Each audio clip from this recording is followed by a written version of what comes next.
Welcome to the Hindu Daily. Thank you. It is really good to be here for this one. Yeah, we've got a massive agenda for today's deep dive. We are going to be navigating sequentially through 11 distinct articles. They span across the editorial, opinion, science, text and context, and business sections. Right. A really wide spectrum of topics today. Exactly. Our mission is to thoroughly unpack all of this, starting with the shifting geopolitical structures in West Asia, then, moving into the hidden structural biases in artificial intelligence. And we also have some fascinating microscopic medical phenomena to look at. Yeah, and we'll eventually wrap up by looking at the surprising modern applications of classical economic theory. But before we jump in, we need to set a quick ground rule. Yes. This is crucial to outline right at the top. Yep. Several of our sources today cover highly volatile geopolitical conflicts, active warfare, and some pretty contentious political policies. Right. So we want to be explicit with you, the listener. Neither of us is taking a side here. We are not endorsing a political position or validating the specific viewpoints presented in these articles. Our role is strictly analytical and impartial. We are just conveying and unpacking the ideas contained in the original source material. That way, you can understand the broader implications without any partisan filter from us. Exactly. Okay, let's unpack this.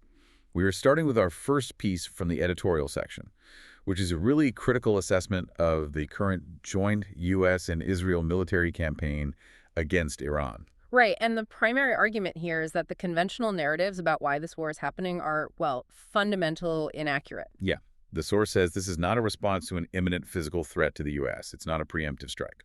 And it is definitely not about stopping a nuclear program. Because, as the author explicitly notes, that nuclear program was effectively buried by that highly targeted bombing campaign back in June of 2025. So instead, the core objective of this current operation is ideological. It is a concerted effort to dismantle the specific ideology driving the Iranian government. Yeah. They want to force regime change. If we connect this to the bigger picture. Wait, let me just add how Iran projects its power first, because that explains why they want this regime change. Oh, right, the proxy network. Go ahead. Yeah. Iran uses this complex, decentralized network of non-state actors. You have Hezbollah in Lebanon, the Houthis in Yemen, Iraqi Shia militias, and Hamas. And from Israel's perspective, this interconnected web is a direct existential threat. They want to asphyxiate the central nervous system in Tehran that funds them. If we connect this to the bigger picture, though, there's a huge strategic vulnerability here. The end games of the U.S. and Israel are completely divergent. Right. Israel wants a purely military campaign to neutralize these threats, regardless of the political fallout. While the U.S., under President Trump, wants a rapid, decisive political settlement, but they're discovering that West Asia is not Latin America. Wow. You can't just apply diplomatic pressure and expect a quick political shift like you might in Venezuela. I want to look at the history the article brings up because it points out some profound ironies. The blowback. Exactly. The source notes that Hamas was actually initially propped up and supported by Israel, and later Qatar, to intentionally weaken Yasser Arafat's PLO. It is a textbook example of tactical blowback. And now Iran has adapted. After the June 2025 bombings, they systematically decentralized their command authority. Right, so when Ayatollah Ali Khamenei openly welcomed martyrdom and was assassinated, it didn't dismantle their operational capacity at all. No, the structure was already distributed. But how does this affect you, the listener, especially from an Indian perspective? The article says a distracted U.S. leaves a strategic vacuum for China and Russia. Plus, rising global oil prices apply huge inflationary pressure on India. And it heavily constricts India's strategic and diplomatic space in the region. Which brings us seamlessly into our second editorial piece. This one dissects what it calls the illusion of outsourced security. This is about the timeline of the retaliation. Yeah, on February 28th, Iranian forces launched massive strikes, but not just at active conflict zones. They hit previously untouchable U.S. military bases located inside Saudi Arabia, the UAE, Qatar, Bahrain, Jordan, Iraq, Syria, and Oman. And that triggered absolute panic across the Gulf. Because it shattered a 45-year-old security guarantee. Going all the way back to the Carter Doctrine in 1980, the U.S. promised to defend its interests in the Persian Gulf. And we saw that evolve into the failed Arab NATO in 2017, and then the ironclad guarantees to Qatar in 2025. But when tested against those Iranian missiles, the American defense shield basically collapsed. Slide it collapsed. Resource scarcity. The U.S. missile interceptors in the Gulf ran dry because they were overwhelmingly prioritized for the defense of Israel. So these incredibly wealthy Gulf nations who spent billions on U.S. defense were suddenly totally exposed. And their reaction is going to alter the global map. Saudi Arabia, the UAE, and Qatar are now exploring options to permanently remove American military bases and significantly reduce their financial investments in the U.S. For you, the listener, there is a direct historical parallel for India here. The article connects this to the 1999 Kargil War. Right. When India faced severe vulnerabilities because of its reliance on imported military equipment. That trauma sparked India's push toward Atmanirbharta, or self-reliance. The source points out India dropped its import dependency to roughly 25 to 30% and is now exporting systems like the BrahMos and Tejas. The lesson is universal. National security cannot be outsourced. Let's move to the opinion section. Our third article shifts away from military logistics and looks at the human cost, challenging the moral justifications for this war. The common narrative is that they are bombing Iran to help the people overthrow a repressive regime or to fight for women's rights. But the author scrutinizes that heavily. Because democratic institutions have never been successfully introduced by the business end of a cruise missile. The piece points straight to the failures in Afghanistan and Iraq. Right, mission creep. When you tack on democracy as an afterthought to a military strike, it leads to profound betrayal, like we saw with the Taliban's return in Afghanistan. And the political messaging from Washington is incredibly contradictory. Initially, President Trump told the Iranian people to take over your government, implying external support was coming. Yeah, so protesters clashed with security forces, took casualties, but the support never came. Then, on March 5th, Trump did a massive reversal. He declared he wanted to choose the next leader, or even keep the current brutal regime in power out of pure geopolitical expediency. Meanwhile, the reality on the ground is that they were using 2,000-pound penetrator bombs. Not exactly surgical tools for building a democracy. Israel's actual goal seems to be a mortally weakened Iran that simply cannot function as a state. Because fractured sub-state actors are easier to suppress than a unified nation. But Iran knows this, and their counter-strategy is mutually assured regional destruction. They are prepared to violently exacerbate the Sunni-Shia fault line. And that is deeply concerning for South Asia. The source notes there are 9 million Indians in the Gulf, contributing 1.2% of India's GDP in remittances. Any disruption there is devastating. Plus, if sectarian proxy warfare spills into Pakistan, which is already struggling with the Balochistan insurgency, it creates a massive security nightmare right on India's border. We need to pivot to our second opinion piece now. This one is about digital sovereignty and algorithmic bias. This centers on a very specific incident. A U.S. submarine sank the Iranian frigate, the Iris Dina, inside Sri Lanka's exclusive economic zone, or EEZ. And when an advanced AI system was asked if this was legal under international law, it instantly declared it was not illegal. Here's where it gets really interesting. Why did the AI say that? It comes down to Article 58 of the UNCLS Treaty. Right, the United Nations Convention on the Law of the Sea. The West interprets EEZ freedoms very expansively. They think they can conduct combat operations there without permission. But India, and most of the global south, requires the explicit prior consent of the coastal state. So the AI didn't offer a nuanced debate. It just defaulted to the Western doctrine as objective law. This raises an important question. AI models are trained on datasets heavily saturated with Western legal analyses, so it encodes those power asymmetries into its outputs. And it missed human rights law entirely. The article points out it ignored the Geneva Convention's duty to rescue. 87 Iranian sailors died. Sri Lanka only managed to save 32, and the AI didn't flag the submarine abandoning them until a human explicitly challenged its logic. So what does this all mean for you? It frames the debate between adopting the U.S. AI stack versus building a sovereign Indian stack. If India relies entirely on Western foundational models, it risks digital colonialism. You aren't just outsourcing computing power, you're outsourcing cognition. Exactly. Let's shift gears entirely into the science section now. Our fifth article solves a medical mystery surrounding the AstraZeneca and Johnson & Johnson COVID-19 vaccines. These were the vaccines that used adenoviral vectors, and they caused very rare but severe blood clots known as VITT. Right. To understand this, we have to look at how different vaccines work. The mRNA vaccines, like Pfizer, deliver instructions straight into the main body of the cell. But the adenovirus vaccines act like a courier. They use a modified chimpanzee cold virus to physically transport DNA directly into the cell's nucleus. And that courier is what triggered the anomaly. Because of how the immune system works, B cells randomly cut and paste DNA to create millions of unique antibodies. Which means your antibodies should be totally different from mine, even for the same virus. But the researchers found something staggering. VITT patients all over the globe had molecularly identical antibodies. Yes.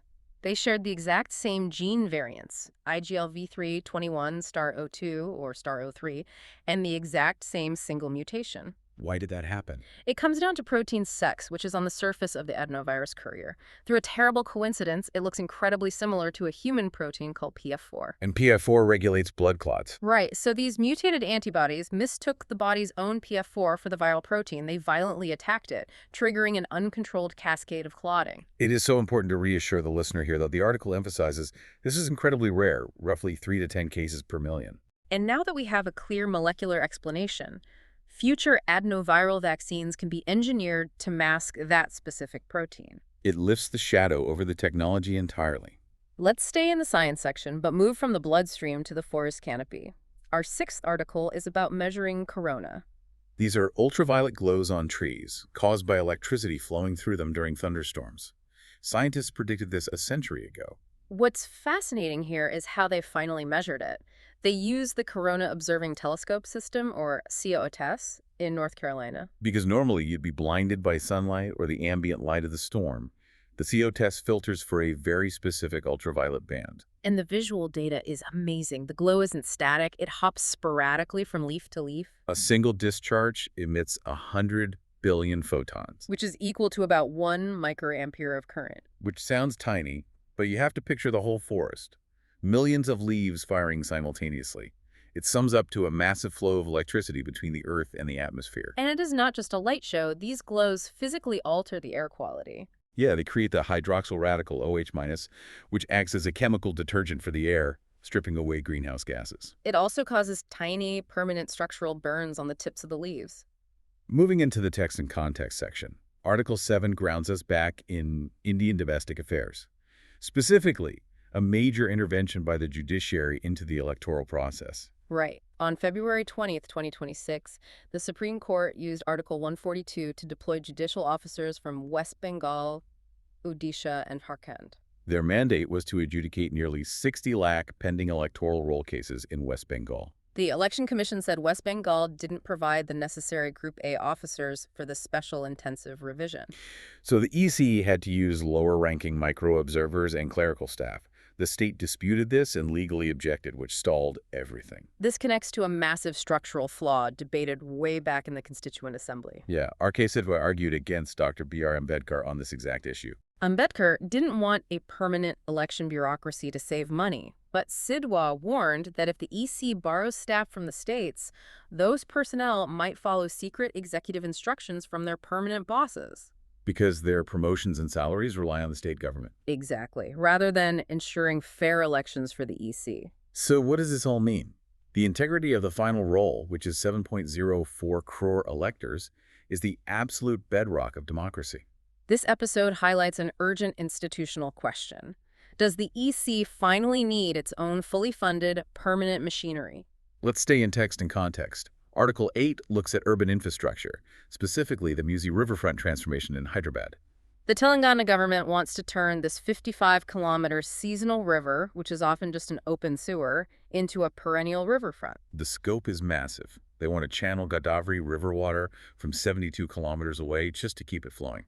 Add 39 new sewage treatment plants. And build a cultural precinct called Gandhi Sarovar, featuring the world's tallest Gandhi statue. But the human cost is severe.